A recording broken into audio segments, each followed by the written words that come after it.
Chapter 50. Death Trap. The scavenger was dead. However, it wasn't Sonny's blade that killed it. While circling the target, he was focused on staying unnoticed and not alerting the enemy to his presence before reaching the optimal position for an attack. After that, he only saw the monster's back. That's why he didn't notice the terrible wound that ran from the top of the creature's torso to its segmented legs, obscured by the rain. The unbreakable carapace was cut open like a tin can. The scavenger's flesh and mangled organs could be easily seen through the large gap, oozing azure blood. It streamed down only to be washed away by the storm. Sonny gulped. He might have felt awkward about performing a perfect ambush on a long-dead monster, if not for the fear of whatever had killed it in the first place. Looking around, he hesitated and summoned the azure blade back, then wrapped himself in the shadow. The small island was silent except for the howling of the wind. The rain was still falling down, forming a constant veil that hid away all details and distant objects. A rare flash of lightning sometimes flooded this bleak world with stark whiteness. Then, a thunderclap would come, making the skies tremble.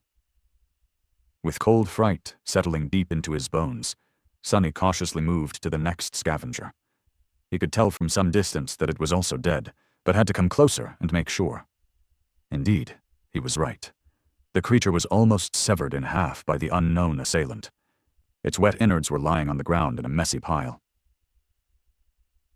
The darkness had long ago stopped being comforting, becoming terrifying and oppressive instead.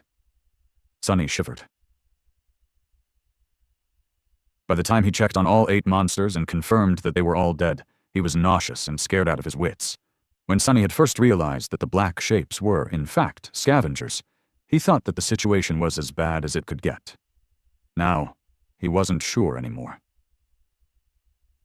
In fact, he was pretty convinced that things went from bad to worse. Standing near the last scavenger, Sonny observed his surroundings and thought about returning to Neff and Cassie. Maybe the terrifying killer had already left the island. They could just hide and hope for the best.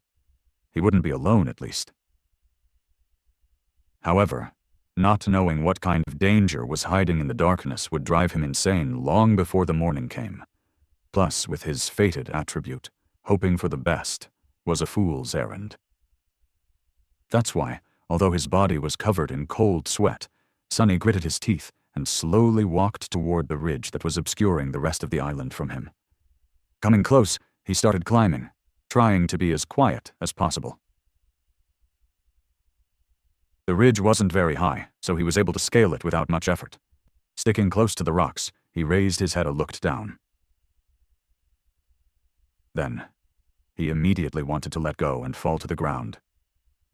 Right beneath him, just a few meters away, a dark silhouette was outlined against the rocks. It was much larger than the scavengers, with jagged spikes growing out of its thick carapace. Its chitin was black and crimson, like an ancient armor splattered with fresh blood. Instead of pincers, 2 terrifying bone scythes were protruding from the joints of its arms. Each one was long and sharp enough to split a scavenger in 2. Sonny froze, afraid to move. He even stopped breathing. So that's the killer. It was one of those monsters that they had seen retrieving the transcendent soul shards from the giant shark's carcass, or another of their kind. He remembered how the 2 creatures had cut through the horde of scavengers, killing or throwing aside any beast that got in their way. Slaughtering just 7 of them would not pose a problem for something that deadly. Not to mention getting rid of 3 sleepers. Careful not to make a sound, Sonny slowly lowered himself down. His whole body was trembling. Moving his arms and legs with utmost precision, he began climbing down from the ridge, praying not to be heard, sensed, or noticed in some other way. Luckily, the monster remained oblivious to his presence. Reaching the ground, Sonny took a few steps back, still facing the ridge. He had to force himself to turn around. Feeling as though his back was being pierced by invisible needles, the young man stealthily moved in the direction where he had left his companions. A couple of minutes later, he returned to Nephis and Cassie. The girls were tense and nervous, waiting for his return in the darkness. Before coming out of the shadows, Sonny let them know that he was approaching. It's me. Nephis moved, lowering her sword a little. Her face was a little grim. What is the situation? She said, careful to keep her voice low. Sunny slowly exhaled, finally feeling a bit safer. For the first time, he was genuinely happy not to be alone in this cursed place. There are 8 scavengers around us, but they're all dead. The killer is one of those big monsters we saw, the thing with the crimson pattern on its carapace and scythes instead of pincers. It's hiding from the storm beneath a stone ridge not far from here. A bolt of lightning flashed, illuminating everything around. In its aftermath, it looked as though 2 white sparks ignited in Changing Star's eyes. Soon, the reflection was gone, leaving them gray and inscrutable again. She tilted her head and whispered, as though talking to herself. An awakened monster. Sunny licked his lips. Yeah, so what should we do? Nephis thought for a while, leaning on her sword. Then she looked at him and said, Kill it. Sunny stared at her, lost for words.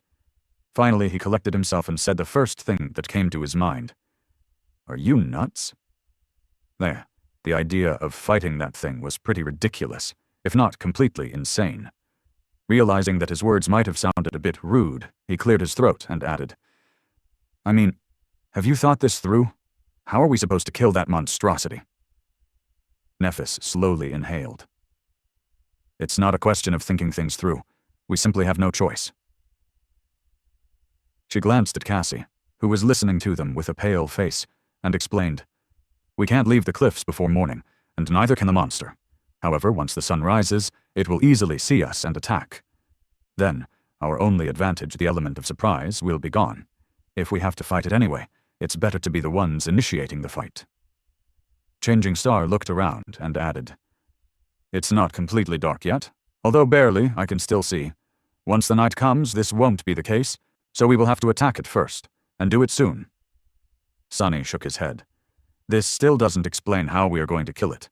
That thing just dispatched 8 scavengers like it was nothing. We are not its opponents. We don't even know its weaknesses. Nephis frowned. After a short pause, she said, It's just an awakened monster. Sunny couldn't help but stare at her in disbelief. What do you mean, just an awakened monster? Have you forgotten that all 3 of us are only sleepers?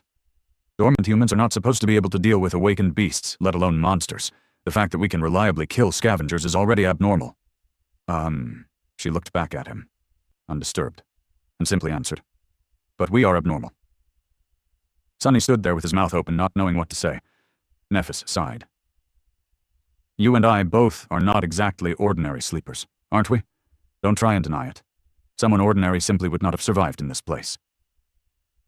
He frowned, not happy about her line of thought. Meanwhile, Changing Star continued. You, me, plus the awakened beast you have as an echo, plus the advantage of a surprise attack. I'm not saying that it will be easy. We might die, but there's a good chance that we won't. She looked down at the silvery blade of her sword and added after a couple of seconds. In any case, as I have already said, we don't have a choice. Sunny gritted his teeth, trying to find a logical retort. However, her reasoning seemed unassailable. He just had a really bad feeling about fighting that monster. In the ensued silence, Cassie, who had been quiet all this time, suddenly spoke. You are forgetting about the main advantage we'd have over that thing. Both of them looked at her, surprised. The blind girl turned to face them and slightly lifted her head. We are intelligent, and the monster is not. Her words echoed in the darkness. Sunny sighed. It seemed that a fight with the bone scythe monster was inevitable. Sometime later he was standing in the darkness, looking at the terrifying creature in front of him. His expression was grim and somber. Tightly gripping the azure blade, Sunny slowly inhaled. The ominous feeling he had before was still there, now stronger than ever. I don't like this. With this thought, he exhaled and raised his hand.